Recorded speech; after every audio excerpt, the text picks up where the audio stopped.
হজের পরে সম্পূর্ণ চুল ফেলে দেওয়া উত্তম। মনে রাখবেন,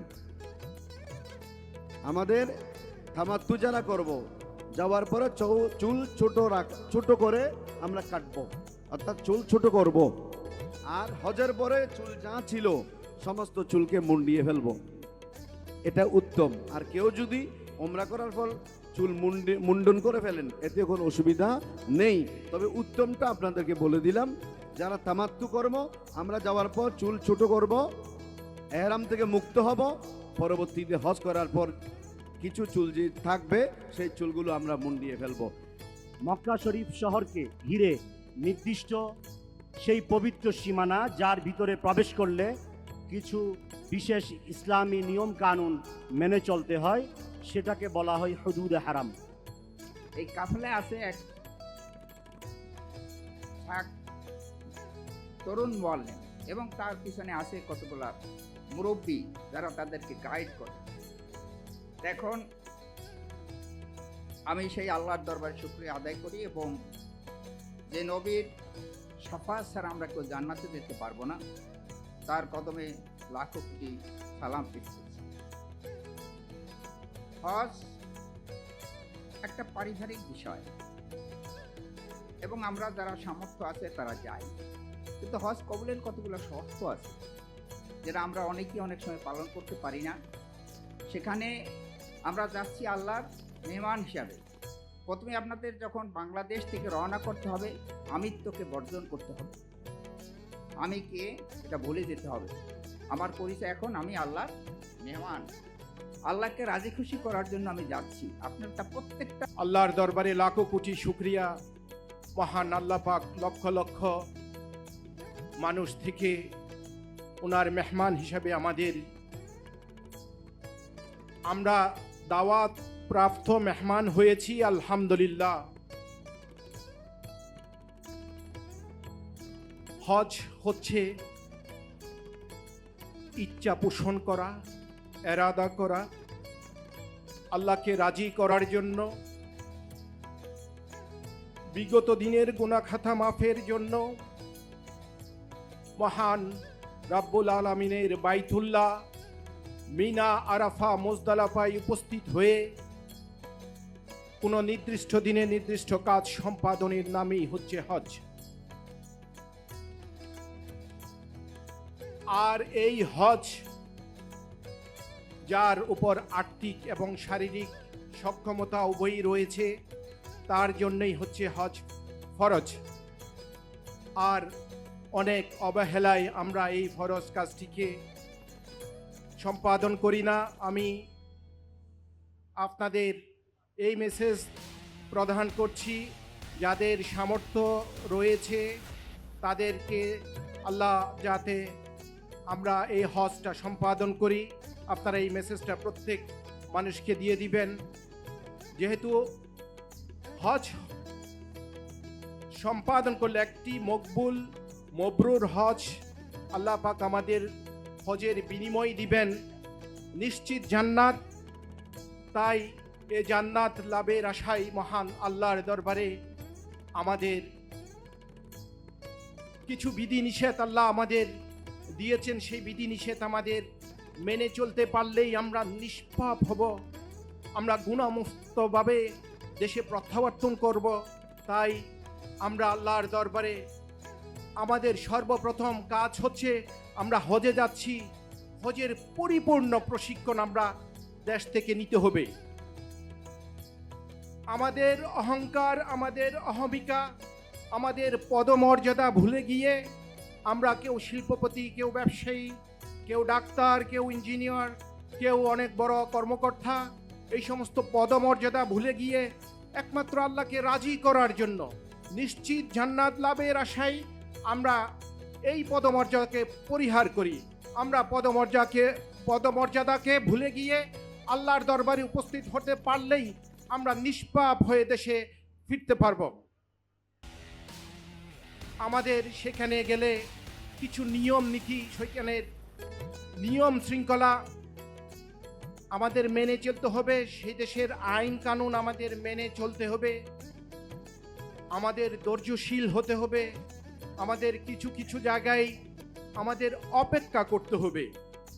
আমাদের অপেক্ষা কোথায় কোথায় করতে হবে, যেমন আমরা স্বাস্থ্য পরীক্ষা দিয়েছি, লাইন ধরে অপেক্ষা করেছি, আমরা টিকা দিয়েছি, লাইন ধরে আমরা দিতে হয়েছে, আমরা ইমিগ্রেশনে লাইন ধরতে হবে, আমরা বাসে ওঠার জন্য লাইন ধরতে হবে, আমরা রুমে যাওয়ার জন্য চাবি পাওয়ার জন্য লাইনে অপেক্ষা করতে হবে, আমরা লিফটে ওঠার জন্য লাইনে অপেক্ষা করতে হবে, আমরা মিনা, আরাফা, মুজদালাফায় ওয়াশরুম যাওয়ার জন্য আমাদের লাইন ধরতে হবে।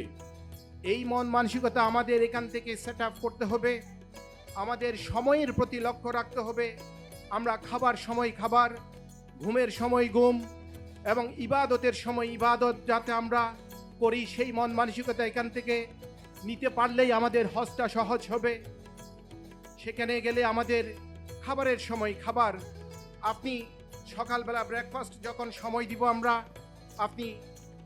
আমরা বুফে দিই প্রত্যেক রেস্টুরেন্টে, তাহলে সকালবেলা আপনাকে লাইন ধরে যথা সময়ে যেই সময় দিব, হয়তো 6টা থেকে 9টা আমরা লিখে দিব, ওই সময়টা আপনাকে লক্ষ্য করতে হবে। একটা তাহাজ্জুদের পরিবেশ আসে সেখানে, তাহলে তাহাজ্জুদ পড়তে গেলে আপনাকে রাত 10টা থেকে 10:30টার মধ্যে ঘুমিয়ে পড়তে হবে। তাহলে সময়ের প্রতি লক্ষ্য রেখে আমাদের ইবাদত, আমাদের কর্ম পরিকল্পনা ঠিক করতে হবে। আল্লাহ পাক আমাদের জান্নাত দিবে, তাই এই জান্নাত পাওয়ার জন্য আমাদের এই সমস্ত দিক নির্দেশনাগুলো আমরা মেনে চলতে পারলেই নিশ্চিত জান্নাত পাবো, সেই প্রত্যাশা করছি।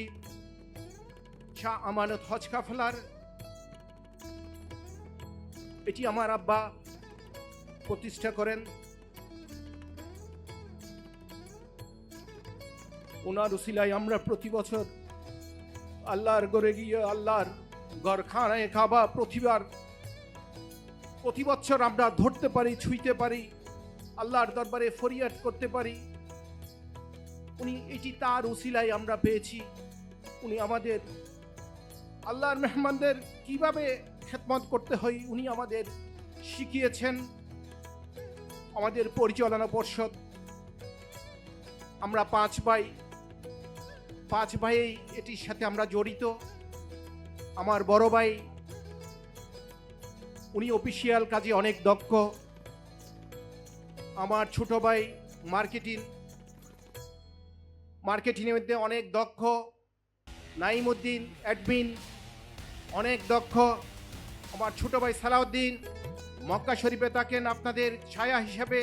আমাদের পরিচালনা পরিষদ, সহকারী পরিচালনা পরিষদ, দক্ষ আলেম উলামা এবং মাসালা মাসাইলের জন্য একটি মুফতি টিম, লস্ট অ্যান্ড ফাউন্ডের জন্য একটি টিম, স্বেচ্ছাসেবক বাবুর্চি টিম, ডাক্তারি টিম, এগুলা রয়েছে। ইনশাআল্লাহ আপনাদের ছায়া হিসেবে তারা থাকবেন। আমি আপনাদের নিশ্চিত করে বলছি, আমরা বিগত দিনে আল্লাহর মেহমানদের খেদমত করে বাংলাদেশের এখন শীর্ষে আমরা আলহামদুলিল্লাহ আপনাদের দুয়ার বরকতে রয়েছি। এটি আমাদের সেবার মাধ্যমে এসেছে। তাই আপনাদের চিন্তার কোনো কারণ নেই, আমরা আপনাদের পাশে থাকব ইনশাআল্লাহ। আমি আপনাদের অভয় দিচ্ছি, আমরা 100% আপনাদের সার্ভিস দিয়ে আপনাদের ছায়া হিসেবে আমার টিম সব সময় থাকবে, আপনারা নিশ্চিন্তে থাকবেন। আমরা 100% দেওয়ার জন্য অবশ্যই বদ্ধপরিকর, কিন্তু স্যাটিসফ্যাকশনটা হয়তো 20% আপনাদের কাছ থেকে আমরা পরিপূর্ণ স্যাটিসফ্যাকশনটা আপনাদের আসবে না, বাট আমরা বদ্ধপরিকর আপনাদের পরিপূর্ণ সেবা দেওয়ার জন্য আমরা প্রস্তুত আছি। আপনাদের দুশ্চিন্তার কোনো কারণ নেই, তারা আপনাদের পাশে থাকবে, সাথে থাকবে, সেই প্রত্যাশা। আমি শুধু আমার মুআল্লিম বৃন্দ, যারা অনেক অভিজ্ঞ, অনেক দক্ষ, আপনাদের আমাদের আন্তরিকতার কোনো ঘাটতি থাকবে না। শুধু আমি আপনাদের কাছে বিনীতভাবে অনুরোধ করব, আমার মুআল্লিম বৃন্দের প্রতি আপনারা সহযোগিতার হাত বাড়াবেন। আপনাদের কথায়, আপনাদের বার্তায়, আপনাদের চাল চলনে তাদেরকে একটু সহযোগিতা করলে ইনশাআল্লাহ তাদের স্পৃহাটা বেড়ে যাবে। আমরা আনন্দ চিত্তে আপনাদের হাসি মুখে সার্ভিস দিব। আমি শুধু আপনাদের কাছে ফরিয়াদ করব, তাদের দিক নির্দেশনা আমরা সবাই মানব, মেনে চললেই ইনশাআল্লাহ হজের কাজ অনেকটা সহজ হবে। বৃদ্ধ বয়সে আমরা অনেক কষ্টার্জিত টাকা পয়সা জমিয়ে আল্লাহকে রাজি করার জন্য আমরা যাই। আমি আমার মুআল্লিম বৃন্দের প্রতি অনুরোধ করব, আল্লাহর মেহমানদের নিঃশ্বাসের বদদোয়া কিন্তু লাগে, তাই তাদের যথাযথ সেবা দান করে তাদের পরিপূর্ণ সন্তুষ্টি যাতে অর্জন করতে পারেন, আমি সেদিকে আপনাদের দৃষ্টি আকর্ষণ করব। আল্লাহ পাক আমাদের হজের কাজকে সহজ করুক, আল্লাহ পাক আমাদের হজের কাজকে কবুল করুক, সে প্রত্যাশা করছি। আমি বলবো, একজন হাজী সাহেবের সর্বোচ্চ বুদ্ধিমত্তার কাজ হচ্ছে একটি ভালো কাফেলা, একটি ক্যাপাবেল কাফেলা, একটি প্রতিষ্ঠিত কাফেলা বাছাই করতে পারলেই আপনার হজের কাজটা অনেক সহজ হবে। আপনার চুক্তি, সর্বপ্রথম আপনি কাফেলার সাথে চুক্তিবদ্ধ হবেন। আপনার আবাসনের মান কেমন, আবাসন কত দূরত্বে, খাবারের মান কেমন, ট্রান্সপোর্টের মান কেমন, সেগুলা প্রথমেই আপনাকে দেখতে হবে। এগুলা যদি আপনি যথাযথভাবে আপনি নিতে পারেন, তাহলে কাফেলা এবং আপনাদের সাথে হাজী সাহেবদের সাথে কোনো ভুল বোঝাবুঝির অবকাশ থাকবে না। আমরা বাস সার্ভিসের মধ্যে আমরা সিট ক্যাপাসিটি দিই। আমাদের প্রতি গাড়িতে 2 জন মুআল্লিম থাকবে, যারা জোন 1 আছেন। প্রতি গাড়িতে 2 জন মুআল্লিম, 4 জন স্বেচ্ছাসেবক থাকবেন সার্ভিসের জন্য। ইনশাল্লাহ আমার কথাই নয়, কাজেই আমরা বিশ্বাসী। অতীতে আমরা হাজীদের আস্থা অর্জন করতে পেরেছি। ইনশাল্লাহ সামনেও আপনাদের যথাযথভাবে আমরা আপনাদের সার্ভিস দিব ইনশাল্লাহ। আপনারা কোনো দুশ্চিন্তা করবেন না। আল্লাহ পাক আমাদের প্রত্যেকের হজকে কবুল করুক, হজকে সহজ করুক, প্রত্যেকের শারীরিক সুস্থতা এবং আপনাদের উজ্জ্বল ভবিষ্যৎ কামনা করে এখানেই বিদায় নিচ্ছি। পরবর্তীতে অনেক বিষয়ভিত্তিক আলোচনা হবে, আপনারা এগুলো শুনবেন, ইনশাল্লাহ অনেক উপকার আসবে। এবং আমাদের একটি বড় হোয়াটসঅ্যাপ গ্রুপ আছে, যেখানে প্রায় 700 জন মেম্বার আছে। এখন 30 থেকে 35 জনের একটা স্বেচ্ছাসেবক একটি হোয়াটসঅ্যাপ গ্রুপ থাকবে। সেখানে আপন আপন মুআল্লিম আপনাদের ফোন দিয়ে আপনাদের ফ্লাইট সম্পর্কে আপনাদের যাবতীয় তথ্য সম্পাদন করবে। ইনশাল্লাহ আপনারা সব কিছু বিস্তারিত তথ্য আপনারা পেয়ে যাবেন, তাই দুশ্চিন্তা করবেন না। আমরা পাশে থাকবো, ছায়া হিসেবে আপনাদের পাশে থাকবো, সে প্রত্যাশা করছি। সবাই ভালো থাকবেন, সুস্থ থাকবেন। আজকে আপনারা ধৈর্য ধরে এই অনুষ্ঠানে উপস্থিত হয়ে অনুষ্ঠানের রৌনক বৃদ্ধি করেছেন, সেজন্য শাহ আমানত হজ কাফেলার পক্ষ থেকে প্রত্যেককে অভিবাদন। আসসালামু আলাইকুম ওয়া রাহমাতুল্লাহি ওয়া বারাকাতুহু। আচ্ছা, হজের জন্য আমরা স্বাস্থ্য পরীক্ষা করেছি না? স্বাস্থ্য পরীক্ষা কেমন লেগেছে? মানে একটা হজ শেষ মোটামুটি। অনেকে আমাদেরকে স্বাস্থ্য পরীক্ষা করার সময় হসপিটাল থেকে বলেছেন, ভাই আর 5 মিনিট থাকলে মাথা ঘুরে পড়ে যাব। আমাদের এখানে আমাদের সম্মানিত একজন, বিশেষ করে আমাদের মাখন ভাই আছেন, উনি এত ভালো মানুষ, আমি ওনাকে তো ব্যক্তিগতভাবে চিনি, জীবনে কখনো 5 মিনিট যে মানুষ লাইন ধরে নেই, উনি মনে করেন একটানা 3 দিনের মতো করে লাইন ধরেছেন। একটা পরীক্ষা হয়েছে বিশেষ করে যারা কর্মী টোলাতে করেছেন, কিন্তু যারা এই জিনিসটাকে মেনে নিতে পেরেছেন, মনে করবেন এখানে আপনার হজ কবুল হয়ে গিয়েছে। আল্লাহর পর যখন প্রথম ঝুঁকে পড়বে, তোমরা এই দোয়া করো যে আল্লাহ, আমরা এই সফরে যত নেক দোয়া করব সমস্ত দোয়া কবুল করে নিই। তাহলে এইভাবে যদি আমরা দোয়া করি, আল্লাহ পাক রব্বুল আলামিন আমাদের তাওয়াফ সাইতে যত দোয়া করব সমস্ত দোয়া কবুল করে নেবেন ইনশাআল্লাহ। তো আসুন আমরা দোয়া করার পরে তাওয়াফ কিভাবে শুরু করব তা আমি দেখাচ্ছি এখন। তাওয়াফ শুরু করার পূর্বে আমাদেরকে ইস্তেবা করা লাগবে, অর্থাৎ ডান বাহু কোলা রেখে তাওয়াফ শুরু করা লাগবে। এইভাবে 7 চক্করে আমাদের ডান বাহু কোলা থাকবে। তাওয়াফ শুরু করব আমরা হাজর আসওয়াদ বরাবর দাঁড়িয়ে বিসমিল্লাহ আল্লাহু আকবার বলে ইস্তেলাম করব। ইস্তেলামের অর্থ হচ্ছে, হে আল্লাহ, আমরা হাজর আসওয়াদে হাত লাগালাম, চুমু খেলাম। বিসমিল্লাহ আল্লাহু আকবার বলে আমরা ইস্তেলাম করে হাজর আসওয়াদে চুমু খেয়ে আমরা তাওয়াফ শুরু করে দিব।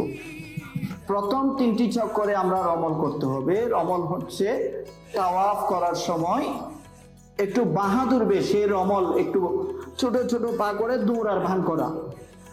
আমরা প্রথম 3টি চক্কর এইভাবে করতে হবে। প্রথম 3টি চক্কর ছোট ছোট পা করে আমরা এইভাবে রমল করতে করতে তাওয়াফ করেই যাব। তাওয়াফ করতে করতে আমরা যখনই হাজর আসওয়াদের আগের কোণা, যেটাকে বলা হয় রুকনে আমানি, সেই রুকনে আমানি হচ্ছে হাজর আসওয়াদের আগের কোণা।